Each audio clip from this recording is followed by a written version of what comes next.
What's going on, YouTubers? Ladies and gentlemen, it's the Natural Born Thriller, and welcome everyone to All Elite Wrestling Reviews, the shows from December 15th and December 16th of 2020. The first results I'm going to be giving you pertains to All Elite Wrestling. It's going to be AEW Dark, and then AEW Dynamite. So obviously, the first thing I'm going to start with first is going to be about the results of AEW Dark.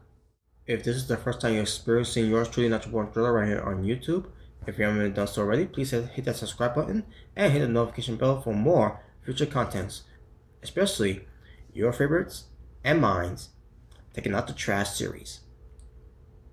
If you enjoy what I do here, please give it a like or give it a dislike. Either way, thank you for spending your time joining me right here on YouTube as I try to give you the absolute best content I can give you from yours truly, Natural Born Thriller. So this will be your AEW Dark results from December 15th, 2020 in Jacksonville, Florida, in Deli's Place with Taz, Excalibur, and Annie Ogogo on commentary. There are other people on commentary as well. I think Ricky Starks may have been one of them later on the show. And pertains to the women's, that's something I gotta look up once we get to that portion of it. But yeah. So yeah. But basically, your main commentators for AEW Dark as usual, it was Excalibur and Taz. So the opening match first was Ricky Starks with Powerhouse Hobbs at ringside. Ricky Starks goes up against a newcomer who is called Sotura Jinhan. I think that's how you say his name. Now I don't know if he's Japanese or Chinese. I don't know if the commentators made mentions of that whatsoever, but based on how he wrestled, I like him. Now, unfortunately, he came up short against Ricky Starks because Ricky Starks is the one that they're pushing right now. So hopefully we get to see more of this guy. What's his name again? Jinhan. So Jinhan. I'm assuming that's how you say his last name there. Because his first name sounds hard to pronounce. So, but there you go. Then we get to Brandon Cutler versus Bernard Black. Match itself was pretty decent. I remember at one point, Brandon Cutler didn't sell any of Bernard's Black's offense. In the end, it was Brandon Cutler getting the win, and not much to say about that. So there you go. The AEW Women's World Champion Hikaru Shida, who's in action against Kaden King, and match itself was pretty good between both women's. Obviously, in the end, it was Hikaru Shida getting the win with a nice match there between the two, and Kaden King shows that she could hang with the AEW Women's World Champion, and we'll see what happens with that in the future. We're seeing to her if she's decide to sign full time with AEW to be All Elite, because she's not pertains to someone being all elite. Kaden King is not one of them, but hopefully she does become one of them. We shall see. Maybe it's just only temporary until everything gets back to normal. We're to the rest of these wrestlers, male and female wrestlers, coming into AEW. We're to performing here on AEW Dark. So we shall see though. We shall see. After the match though, Hikaru Shida is celebrating. All of a sudden, Abaddon shows up and takes out Hikaru Shida, takes the belt, holds up in the air. That's going to be her new opponent. What's going to happen? I don't know yet. Because I hear something about Big Swole being up next in line of a title shot again. Yeah, because the first time it worked out last time, right?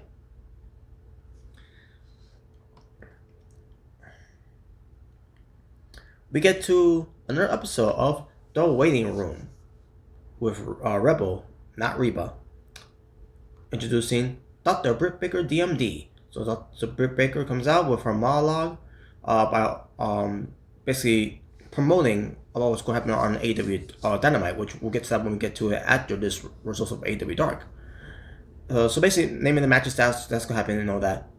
She referenced the Hangman Adam Page drinking himself into a cult. Cody Rhodes to pick a lame, uh, comments over on the stories that involves basically making a decision like that tattoo on his neck, whatever, something like that. I don't know. It was sent to that degree, and it's about giving a shout out to the Acclaim. Hopefully, they will get another opportunity on the show again eventually.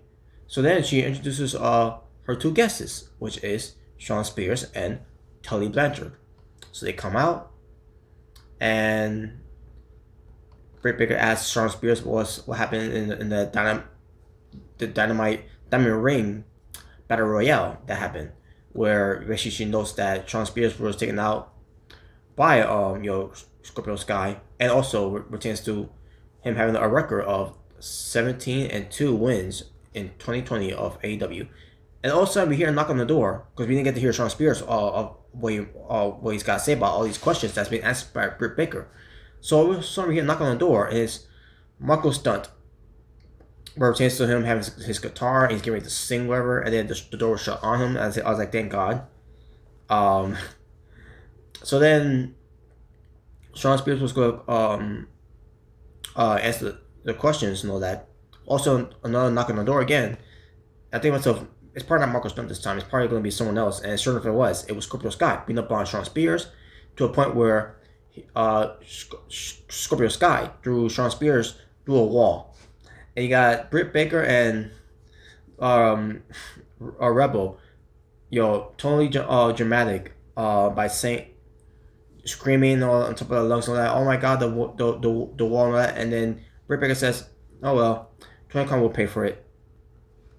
And that was it. That was the end of the show. So yeah, the show was it was sort of a hit, especially with a hit through a wall by Shawn Spears by the hands of Scorpio Sky. So there you go. Then we get back to the matches for AEW. Fuego del Sol and the Captain, Shawn Dean, versus the Jurassic Express, Jungle Boy, and Luchasaurus, with Marco Stuntgrove at ringside. Match itself, decent. The Jurassic Express wins. Not much to say about that. Okay, I can't remember if... Oh yeah, I remember. I remember it was during this match. It probably was during this match. Oh yeah, actually it was. During this match, Leva Bates versus Skylar Moore. Yeah, Thunder Rosa as a guest commentator on this very match itself. And Thunder Rosa was talking about her beef with Britt Baker and everything, and talk about this match itself as well.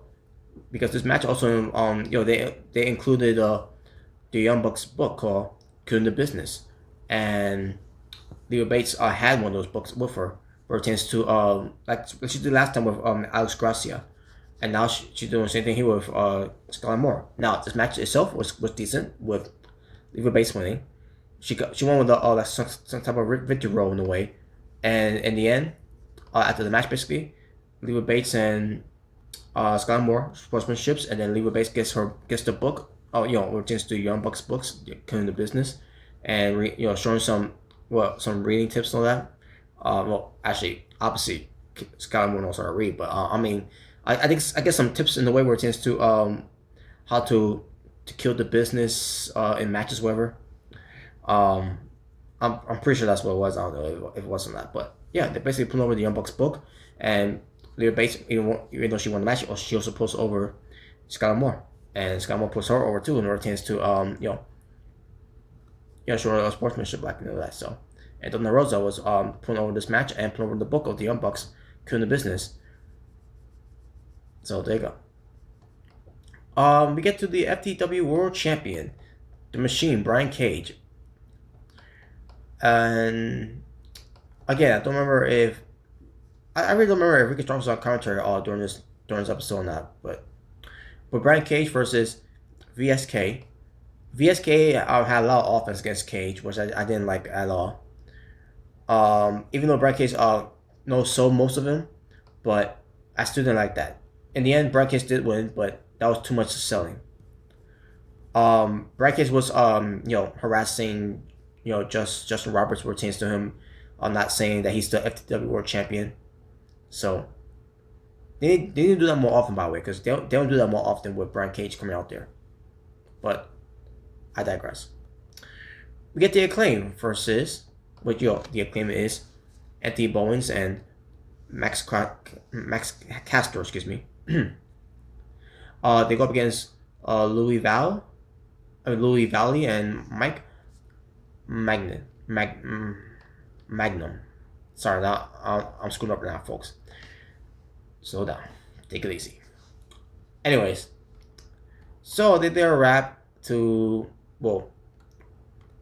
Max Caster did. Rapping to about, their opponents and everything, and that was, basically what it to them, that basically the Acclaim are the future and they're the past. Even though I never heard these guys, in the past before, but they look like they're up there in age too. Not that much, but you could tell they're older than the Acclaim. The match itself, it was it was solid for what it was. The Acclaim is winning. Not my favorite match, or not my favorite rapping what pertains to the opponents and all that, but it was solid.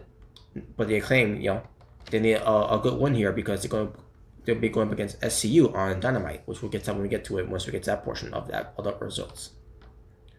We get the Real Mean Girl, Danny Jordan, versus the Queen Slayer, Anna Jay of the Dark Order.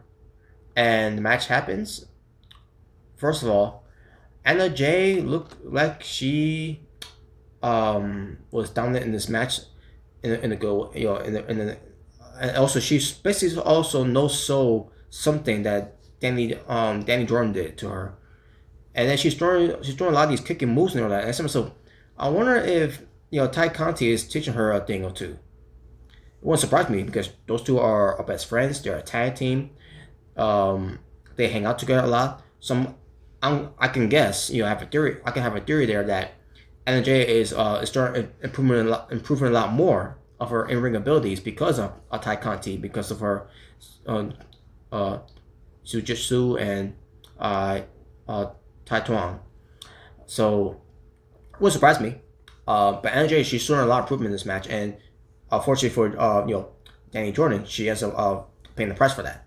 In the end, it was Anna Jay going for the sweeper, which they call it the Queen Slayer, and she wins the match, obviously. So Anna Jay is one of the best things going on in the Dark Order, next to John Silver and to Stu Grayson, and hopefully when they get 7, Dustin Rhodes, it'll be a lot more improvement for the Dark Order. And all we need now is the Exalted One, Mr. Brody Lee, back, by the way, after his ankle injury heals. Speaking of the Dark Order, we got the Dark Order of Evil Uno and Stu Grayson versus Bear Country, which is Bear Boulder. Yeah, Bear Boulder, which he was impressive, and Bear Bronson.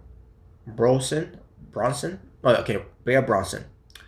He was impressive too, but the one who impressed me the most was Bear Boulder. He was huge, and basically the theme is that they had bear vests, I think they had, and they look good as a tag team too. By the way, I never heard these guys before, never seen them before, but they impressed me. They impressed the hell out of me. They hang with the Dark Order in this match, and it was a good tag team match too. Obviously, in the end, the Dark Order ends up winning. So Bear Country, obviously they came up short, but hopefully we get more of the Bear Country, Bear's Country. Let me see if that's okay. It's Bear Country, not Bear's Country, but Bear Country. But there you go. But nothing to say about that. They were impressive. I want to see more of them. Joey Janela and Sonny Kiss defeating Rising and Sean Manula. Match was not my favorite, and it wasn't in that long, so I'm glad it was short. It just wasn't my favorite. And by the way, Rising lose coup points because he decided to twerk. We got Ty Conti versus Freya the Slayer States. By the way, folks, where it pertains to Freya the Slayer, I remember her. I was like, she looks familiar. I just couldn't remember where I seen her from, and then all of a sudden, it finally dawned on me. She was part of NWA along with Jordan, Jordan. Oh wait, Danny Jordan. Sorry, folks, Danny Jordan. The real mean girl. And I remember that match before where changed those two, and Danny Jordan unfortunately lost that match. And basically during that time in NWA, it was supposed to be the fans' decision of who they wanted to be part of NWA. And unfortunately we didn't come to that conclusion because the pandemic, obviously. But seeing Freya the Slayer in this match against Ty Conti, and by the way, she got her ass kicked. She got her ass kicked in this match. What pertains to happen with Freya going up against Danny Jordan at NWA. Freya was getting the better against a small girl like Danny Jordan, but what pertains to Ty Conti's got a fighting background, so she had trouble against Ty Conti in this match. And Ty Conti, when she came out there, by the way, during her entrance and all that, I thought she was gonna come out there and do her Eddie Guerrero Viva la Raza dance and all that. No, she didn't do that. She came out there looking serious, and I said to myself, I don't know why she's not doing this, like she always does. She always loves having a good time, all that, right? She took herself seriously in this match, and I said to myself, oh, okay. This is what I love to see Ty Conti. This is the one things I want to see of her when she was back in NXT, when she was in WWE back in NXT, and like I want to see more of that, and she's showing more of that, and she was showing how serious she was in this match too and all, and I'm like, all right, that's just good. I love it, and in the end, she won the match. She showed a lot of ass kicking in this match, obviously, and Freya the Slayer didn't stand a chance against someone like a Ty Conti, even though she did to get some offense, but it wasn't enough because Ty Conti still kicked her ass. So yeah, and the reason why I say that because Freya the Slayer, she's taller than Ty Conti, that's why, and large too. Not that large, but if you see how she looks, know what I mean. Picture her losing weight more than Nia Jax. Just saying.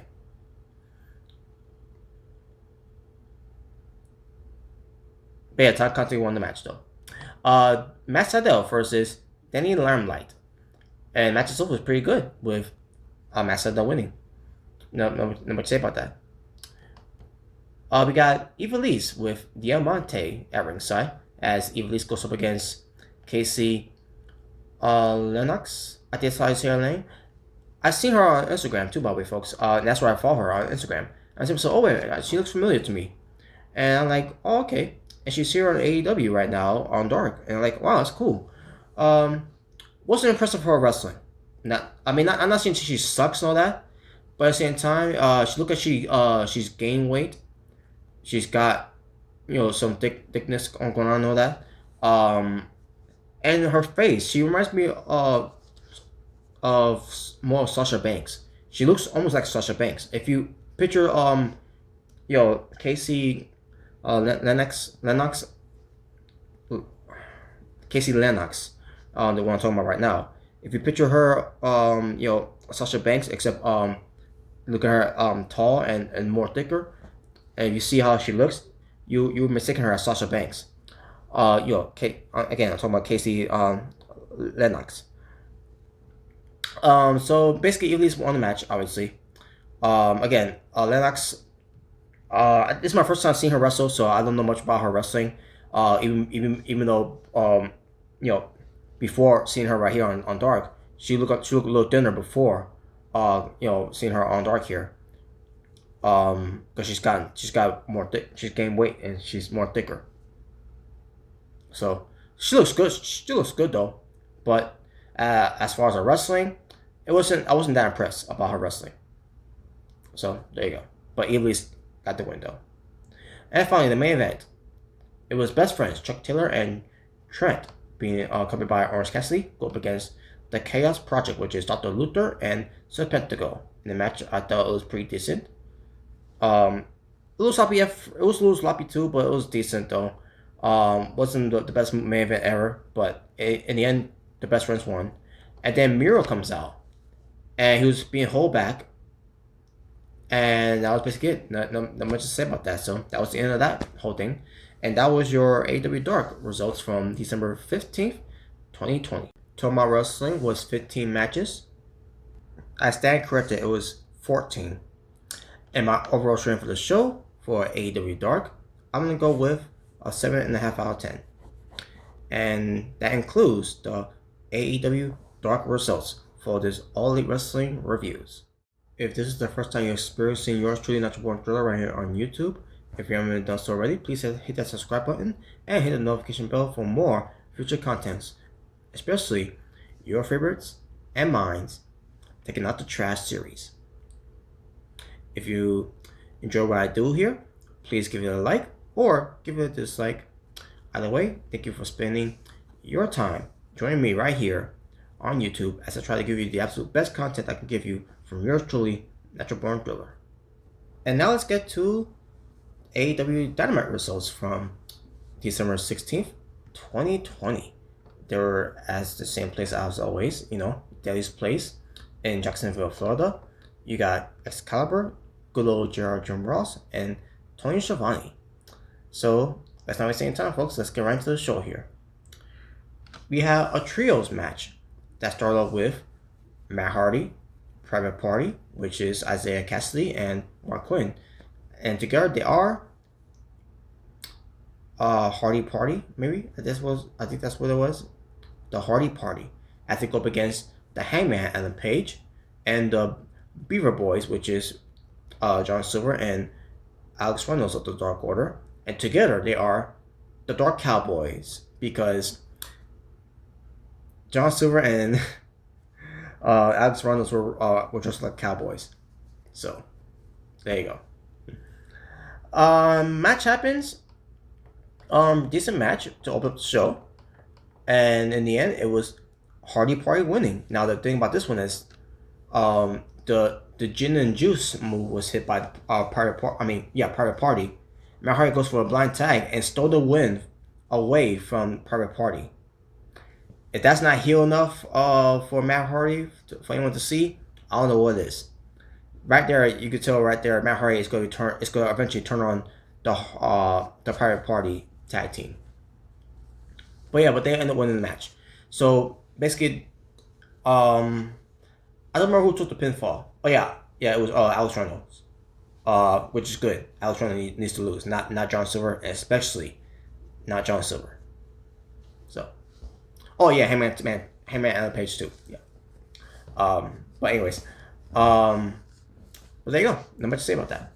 Then we get to Alex Marvez interviewing MJF for winning his match against not only with a chance to Orange Cassidy, but also congratulating him and Chris Jericho on winning Best Performance of 2020. With a chance to New York Times, and it was for the song and dance routine from that dinner, whatever it was called.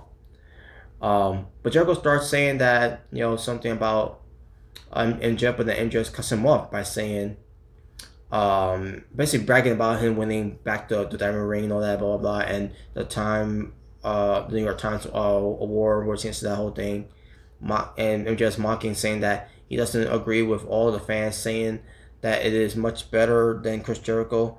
He says that Jericho is the GOAT and he is his best friend and his mentor. None of the inner circle members look happy at against this whole thing. So that goes to show about how they feel about MJF right now. Being all cocky and arrogant and being obnoxious. But that's basically it for that one. Then we get to the best news, folks. Cody Rhodes and Brandi Rhodes. You think to yourself, what's the big news? If you haven't know about what the big news is, I'll get to more of it once I talk about it. So they're showing a video vignette of Cody Rhodes and Brandi Rhodes, and they're decorating the Christmas tree and they went to the door. I don't remember if it was Cody Rhodes who went to the door. I'm pretty sure it was Cody Rhodes. But he went to the door because the doorbell rang. It was a gift that has arrived there. He picks it up, and it was a Gucci box. I think it was. I don't remember if it started off being a box at first, but it revealed the ornament that says we're having a baby. Basically means Brandi Rhodes is pregnant. Yeah. Remember the whole thing with John Moxley with his promos? When he tends to build up against Kenny Omega, where he's talking about out of nowhere talking about dads and everything, and all of a sudden he said, "Oh, and my wife is expecting." Like, oh, okay. So John Moxley has and Renee is having the baby in the next 9 months. And here, Cody Rhodes and Brandi Rhodes did it in a way where it pertains to the special holidays to announce that Brandi Rhodes and Cody Rhodes is expecting the baby in the next 9 months. You know what that means? Over to the next 9 months, it means for the next 9 months, no Brandi Rhodes wrestling.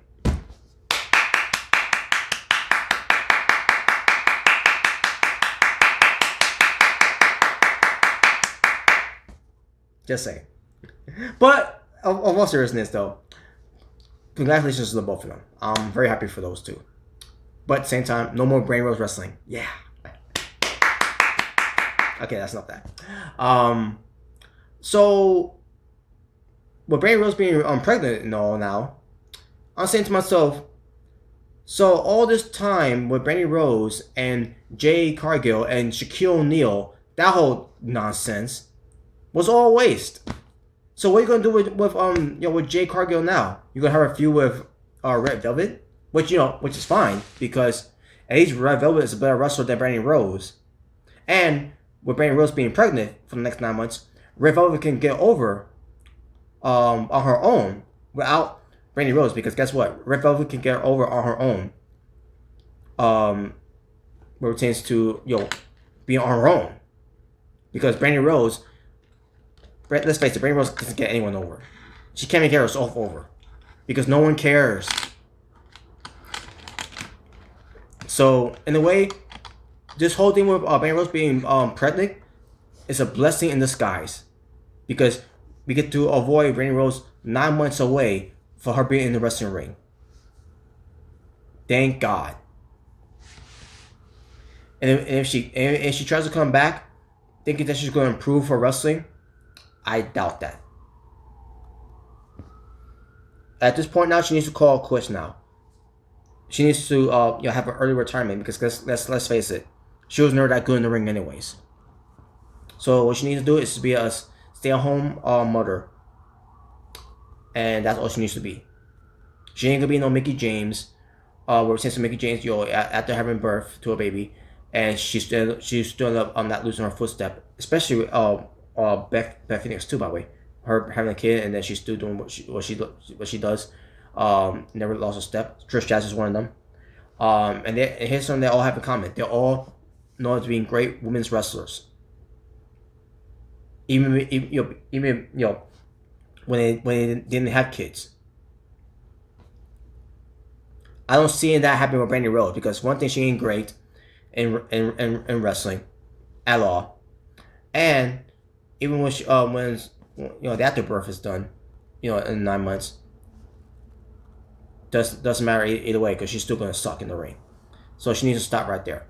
Hell, I'll say the Big Swole is a better in-ring performer than Brandi Rhodes. And that's giving Big Swole a little credit there, because Big Swole has not been impressing me ever since her match against Hikaru Shida. And it looks like we're going to get that match again between those two. So, in conclusion, what they're going to do with Jay Cargill? They have a few Red Velvet here, which is, I don't mind that. Now, obviously, they don't think Jay Cargill is ready yet, because I agree, by the way, she ain't ready yet. She's definitely not ready. She's still in training. Hopefully, there'll be some improvements. We'll see. But the best thing they can do for her right now is have her be with a Vicky Guerrero and another Rose, where it tends to, her being a tag team with doing a tag team thing with Nyla Rose and Jade Cargill, where Jade Cargill can learn a lot from from Nyla Rose, even though Nyla Rose is is not a great wrestler, but she's decent to see in the ring. And on top of that, you got Evilise and Diamante involved in this whole thing too. So that they could teach her something or two as well. So there you go. At the same time, if they're going to plan to do something with Red Velvet versus Jade Cargill, because Jade Cargill tried to destroy Red Velvet last week, they could do some of that type of program where it retains to them working together, and eventually Red Velvet can carry and elevate Jade Cargill to show something what she can do. And hopefully I hope Jade Cargill does do well in wrestling. Otherwise she wouldn't be here. So,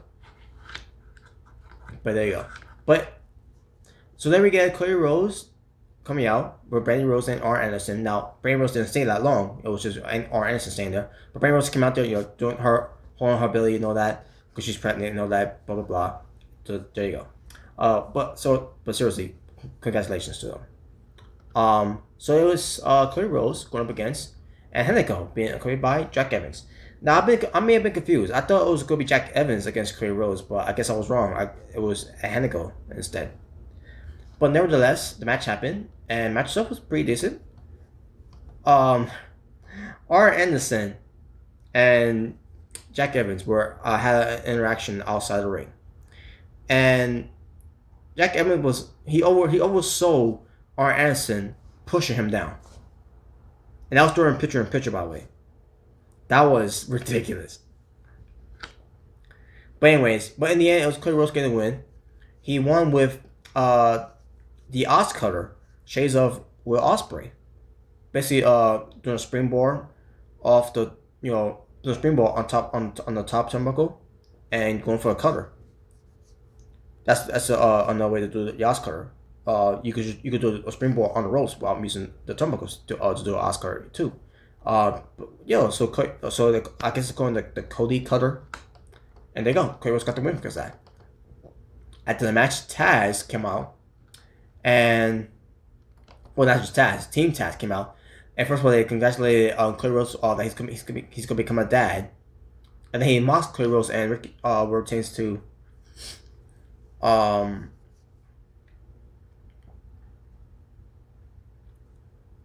I'm trying to remember how it was done. Taz mocks Cody Rhodes more, and then Ricky starts congratulating the last month of when Cody Rhodes made and Cody Rhodes and Darby Allin made them a dad, whoever. So then Taz said that they were going to put Cody Rhodes in his place and leave him sooner than later. All of a sudden, the Icon Sting comes out, and Sting comes out to confront Team Taz. Powerhouse Hobbs was going after Sting. Sting falls his back, but Hobbs still didn't did not hold back. He still wanted to confront Sting, but then you get the rest of Team Taz to back him off and all that. And I'm like, wow, Powerhouse Hobbs is not afraid of Sting, not even with his baseball bat. And then Team Taz left, and the Sting just stand there, and then it looks like Cody Rhodes, it looks like Darby Allin, and then it looks back at Cody Rhodes and starts winking like this, and then he leaves. And I say to myself, well, that was a waste. Great to see Sting there, but what's he gonna do? For the next time we see him on AEW Dynamite, do the same thing. It's getting old. I want to see him do something. I don't care if you haven't hit someone with a baseball bat or it's a Team Taz or the Dark Order. Have him do something. I don't want to just see him there just because of a nostalgia act. For nostalgia purpose. He's got to do something. Hell, even I don't know. To me, I thought that was a waste. It was a waste of a Sting appearance.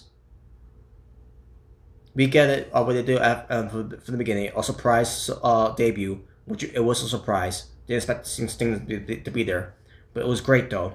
Then a week later, he spoke, which was great. Then this week, nothing. He just came out there, baseball bat, and that was it. Nothing to it. We didn't get to see him later on. Like I don't understand this. Is this the best use you got for Sting? You got Sting, so what are you? What else are you gonna do with him? Moving forward. You can't just do this the exact same thing with him. Coming out there and fend off Team Taz, because that's eventually going to get too old, and people are not going to tune in because of that.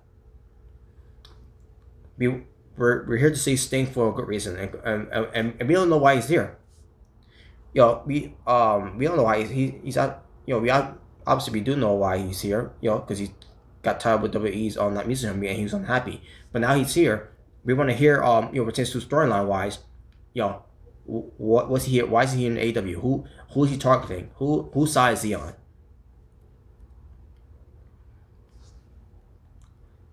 Why is Sting here? Give us a reason why Sting here, other than just him showing up and not doing anything. So, hopefully, we'll get more answers to that.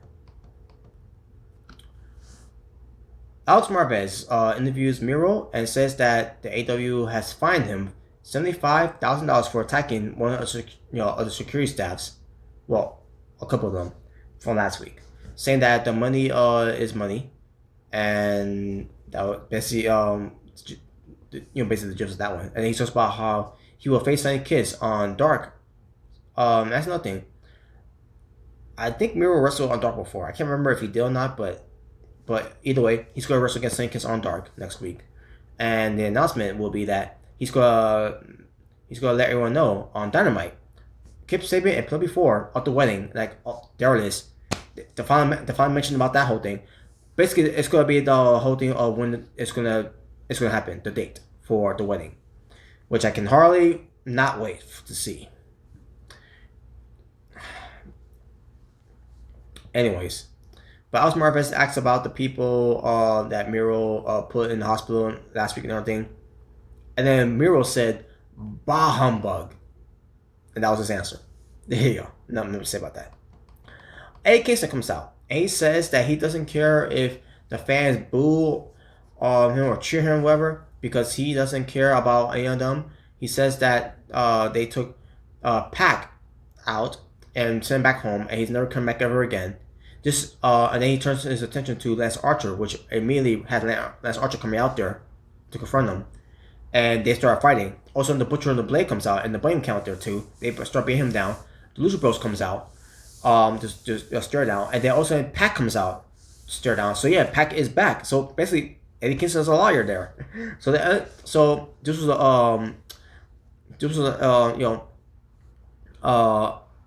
what's the word I'm trying to use here? Jeez, I'm drawing a blank here now. Numbers game. A numbers game. Lucha Bros.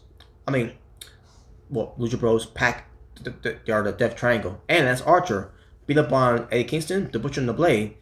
And the Bunny saying on stage, confusing, don't know what to do. Because Eddie Kingston and is getting beat up by both Pac and Lance Archer, while the Lucha Bros and going up against the Butcher and the Blade. Now, obviously, who won that fight? And this led to Lance Archer and Pac, having issues now because they want to get their hands on Eddie Kingston, and that Lance Archer gets pissed off about that because Pac got he intervened, and this led to them arguing back and forth. Eddie Kingston leaves, the Butcher and the Blade leaves, and that was it. And they stir them down as they leave and all that, and then all of a sudden Lance Archer looks at Pac, evil in the evil way and all that, and then basically there's tensions there. So that'd be the match I love to see, by the way, Pac and Lance Archer. So yeah, and that's basically it. Nothing to say about that. Dasha Gonzalez, she interviews Dustin Rhodes, where it pertains to what Evil Uno said to him last week, where it pertains to the whole him being joining us, the Dark Order 7. I love to see the return of 7, by the way, So, that's an unfinished gimmick that we never got to see during that time in WCW. Saying that we never got the actual full experience of it, because it only lasted one night, back in that day from that Nitro debut. But anyways, but he says that Evil Uno was wrong, and says that he is the third most important Rhodes family, and he says that he will take on the Dark Order down one by one and everything, and it was a passion proof the way he did it too. So they're advertising the match between Dustin Rhodes versus Evil Uno on next week's Dynamite, which I can't wait to see. There you go. The Inner Circle: Chris Jericho, MJF, Santana. Yeah, Santana's back, by the way. Ortiz, Jake Hager, and Sammy Guevara, and no Warlord. Warlord, meant to say. Versus Best Friends, which is Trent and Chuck Taylor. The Varsity Blondes, which is Griff Garrison and Brian Pillman Jr. And Top Flight, which is Dante and Darius Martin. And no Brandon Cutler. Why? I don't know. I don't have an answer for you folks. It was originally supposed to be a 16-man tag team match, I'm assuming. Let me count. Actually, it was supposed to be a 14-man tag team match, but it ends up being a 12-man tag team match, I meant to say. But instead, they decided to have, like I said, it was supposed to be a 14-man, now it was a 12-man. As far as the match was, it was decent. I enjoyed the match. In the end, it was the Inner Circle getting the win. MJF pins Griff Garrison after Jake Hager tried to go for the F10, which is Wardlow's move, and it was done poorly. It was not that good. I understand what he did that for. It was for Wardlow's spirit to be in this match. But it was done poorly. It was not a good F10 by Jake Hager. I understand what he was going for with the whole thing, but it did not deliver the way that he thought it was gonna be delivered. So MJF in the end he got to go into pick Jake Hager allowed him to anyway. So it was like what happened with Matt Hardy when he tagged himself in. MJF wanted the tag and Jake Hager gave him the tag, and that was it. So the Inner Circle wins. After the match, the Inner Circle start beat up on Griff Garrison. Also, Top Flight takes out Jericho and Hager out of the match. And like, wow, Top Flight, they're being booked strong here, which is good. I'm glad they're getting this push. So there you go. Not much to say about that. Like I said, the match was decent. Thunder Rosa, she talks about Britt Baker, more chance to put her nose into her business. That she is the reason why that she lost the match against Serena Deeb, which, by the way, again, I got revisit this. It made no sense because she still wrestled for the 5 minutes. So if that was a reason, if that was the case, then you would have lost, right? Because of what Baker did there. But no, I didn't understand that at all. Why was I even put in that promo? But Thunder Rosa said that she is going to beat her ass up. And Thunder Rosa is pissed at Britt Baker saying that she doesn't belong here in AEW, and she's proven that she does belong here in AEW and everything. Even though she's not signed with AEW, she's still part of NWA to next year, which is the next fall of 2021. So then Rebel, not Reba, trash talks to Thunder Rosa. This was enough distraction for Britt Baker coming out of nowhere and attacks her from behind, puts her in the lockjaw, but only for water to be poured on her face and then rubbing the face paint, and then leaves her knocked out, and that was it. So it's going to lead to something. I don't know. It's going to lead to maybe the New Year's Smash, for that event, for Britt Baker versus Thunder Rosa, or maybe they'll save it for Revolution. I don't know. Maybe we'll see, but. Either way, this is the feud that's going right now for AEW with the women's, and let's see how Britt Baker has improved. Well, since her getting into the ring with one of the best women's wrestler in the world, in Thunder Rosa. So there you go. SCU, Christopher Daniels and Frankie Kazarian versus The Acclaim, Anthony Bowens and Max Caster, excuse me. So, Max Caster freestyle his way to the ring about Scorpio's obviously not Scorpio's guy SCU's Christopher Daniels and Frankie Kazarian, and then Frankie Kazarian just started he responded with his own freestyle to him, you know, jumping the lines of to the Acclaim that they're like men on a mission. Oh my god! And they're bringing up they're the complete shit like 2020. Like, oh my god! Like Frankie Kazarian, like, holy shit! That was good. That that buried the Acclaim right there on the mic. And then the match happens. Match was good. Um, and then the Acclaim won. So yeah, they may have got a burial on the mic by Frankie Kazarian, but in the end, it was the Acclaim getting the win afterwards. And by the way, the Young Bucks were there at ringside watching the match too, by the way. And then the Acclaim started the freestyling on the Young Bucks and everything, calling them the Young Chucks, whatever. And then Bowens said that the Acclaim has arrived and they are challenging the Young Bucks for the tag titles from next week's on Dynamite. And the Young Bucks agreed. So, there you go. And there you go. Nothing to say about that. Top Flight challenges Chris Jericho and Jake Hager to a match next week on Dynamite. And the match has been announced too for there. So, there you go. Evilise and Diamante versus Big Swole and Serena Deeb, the NWA Women's World Champion. So it was a back and forth tag team match there. Big Swole was alright from the match, and we're chasing her doing the Tiger Bomb, or Tiger Driver, or I think it was a Tiger Driver. But again, it did look like a Tiger Bomb. But either way, and then she goes for she's calling this the Clearwater Cloverleaf, and she got the win because of that. Now I would prefer Serena Deeb on getting the win instead of Big Swole, but at the same time, I would prefer Serena Deeb and Red Velvet being a tag team in this match against Evilise and Diamante instead of Big Swole. But whatever. But Serena Deeb and Big Swole did get the win in a match I thought it was solid. Also, Nia Rose comes out to attack on Serena Deeb and Big Swole. Vicky Guerrero got some hits in there too, by the way, which I thought was hilarious. And then Red Velvet comes out, which I knew she was. I was on a matter of when she was gonna come out, and she did come out with a steel chair and cleared out the house and everything.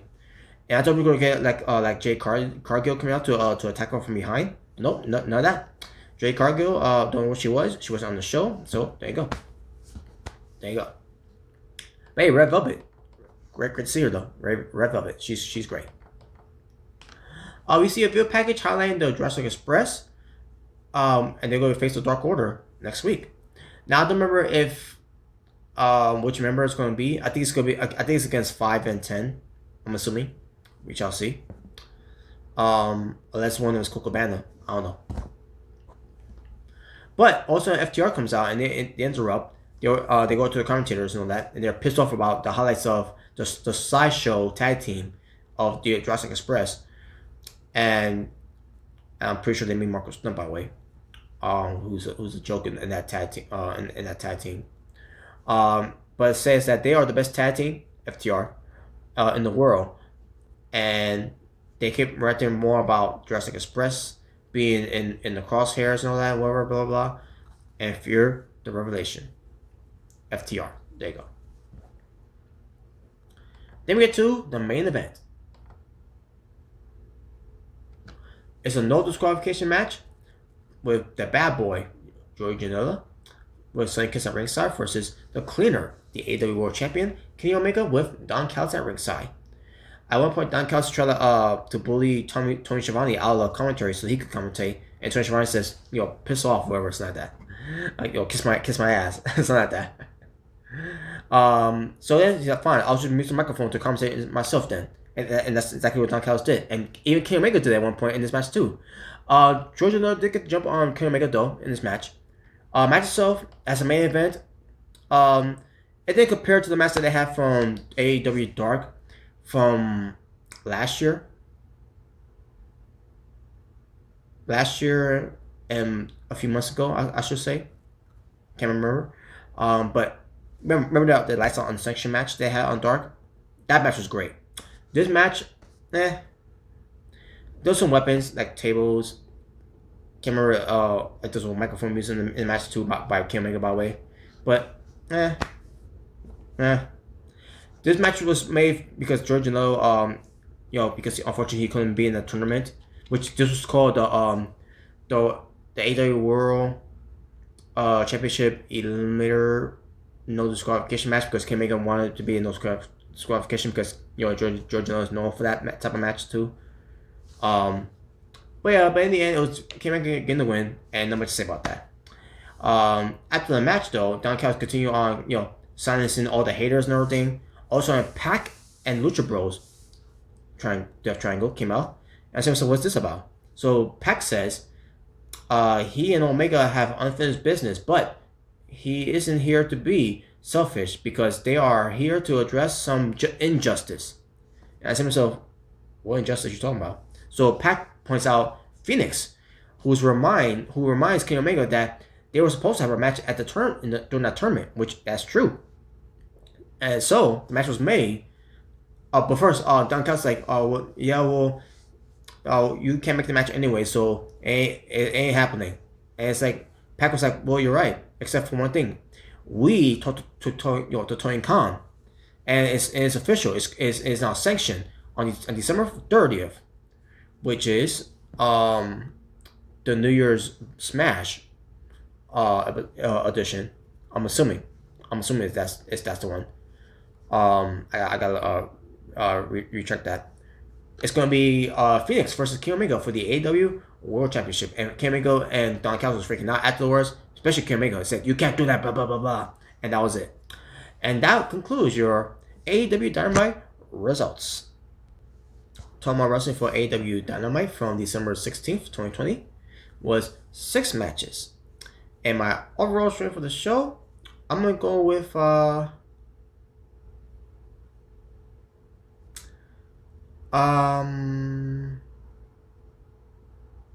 gotta really think about this because this match, I mean the show, I'm going to say the show itself, it was lackluster. Like the main event was too. I wasn't really feeling the show that much. Not saying it was a bad show. Still enjoyed the show. I still enjoyed the show for what it was, but it didn't really grasp for me that much at all this week. So I can't remember what I gave my overall show rating when it to on the Asylum's show, when we did a lot of reactions to it for AEW, but I'm gonna go with 7 out of 10. It just didn't feel like the show did enough. Hopefully by next week, which is on the Holiday Bash, they'll do better now. But we shall see. But yeah, there you go, folks. That was it for AEW Dynamite. Same thing with AEW Dark for this All Elite Wrestling reviews. If this is the first time you're experiencing yours truly, Natural Born Thriller, right here on YouTube, if you haven't done so already, please hit that subscribe button and hit the notification bell for more future contents, especially your favorites and mine's Taking Out the Trash series. If you enjoy what I do here, please give it a like or give it a dislike. Either way, thank you for spending your time joining me right here on YouTube as I try to give you the absolute best content I can give you from yours truly, Natural Born Thriller. So thank you all for watching. And with that being said, you all stay well, stay safe, take care of yourself and everything that's going on in the world, wear your mask, love one another, God bless one another, live in peace and harmony for us all. I am out here, ta-ta for now, for It's Natural Born Thriller, saying peace on the streets. For this was your All Elite Wrestling Reviews, where pertains to giving you AEW Dark and Dynamite results from December 15th for Dark and December 16th for Dynamite of 2020. Take care.